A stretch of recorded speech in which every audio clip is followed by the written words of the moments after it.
జీవము కలిగిన దేవుని మాటలు వినుచున్న తెలుగు రాష్ట్ర ప్రజలకు నా హృదయపూర్వక వందనాలు.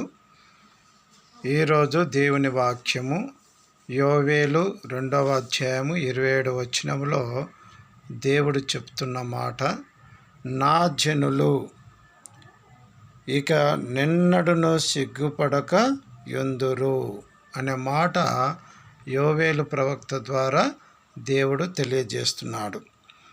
నేడు క్రైస్తవుడు క్రీస్తును ఎరిగి సిగ్గుపడక ఉండాలన్నదే దేవుని వాక్యములో మనము చూస్తాం.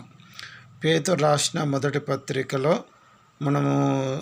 పేతురు రాసిన మొదటి పత్రిక 2వ అధ్యాయము 6వ వచనంలో మనం చూస్తే, ఆయన యందు విశ్వాసముంచువాడు ఏమాత్రమును సిగ్గుపడక నుందురు అనే మాట లేఖనము ద్వారా వ్రాయబడి ఉన్నది అని పేతురు లేఖనాన్ని ఎత్తి చూపిస్తూ, ఇశ్రాయేల్ ప్రజలు క్రీస్తును తృణీకరించిండ్రు. అంటే మూలరాయైన క్రీస్తును ఇది పనికి రాదు అని ఆ యొక్క తృణీకరించిన ప్రజలు నేడు క్రీస్తును ఎరిగి సిగ్గుపడక దేవుని యందు జీవిస్తున్నట్టుగా దేవుని వాక్యంలో మనం చూస్తున్నాం. అందుకని దేవుని వాక్యములు ఇక్కడ మనం చూస్తే, ఆయన యందు విశ్వాసముంచువాడు ఏమాత్రమును సిగ్గుపడక యుందురు అనే మాటను మనం చూస్తున్నాం. ఇదే పేతురు రాసిన మొదటి పత్రిక 2వ అధ్యాయం 9వ వచనంలో మనం చూస్తే, అయితే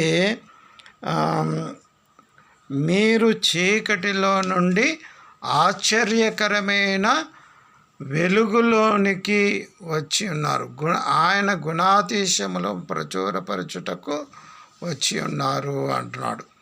కాబట్టి ప్రేమైన దేవుని బిడ్డలైన మనము ఆ క్రీస్తులో ఉన్న ప్రతి ఒక్కరూ ఏమాత్రమును సిగ్గుపడక ఆయన యందు విశ్వాసం ఉంచాలని దేవుని వాక్యములో మనము చూస్తున్నాం.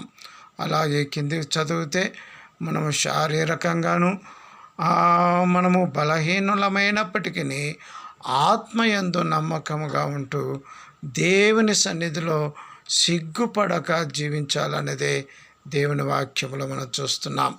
కాబట్టి ఈ కొద్ది వాక్యమును దేవుడు ఆశీర్వదించి దీవించుగాక. ఆమేన్.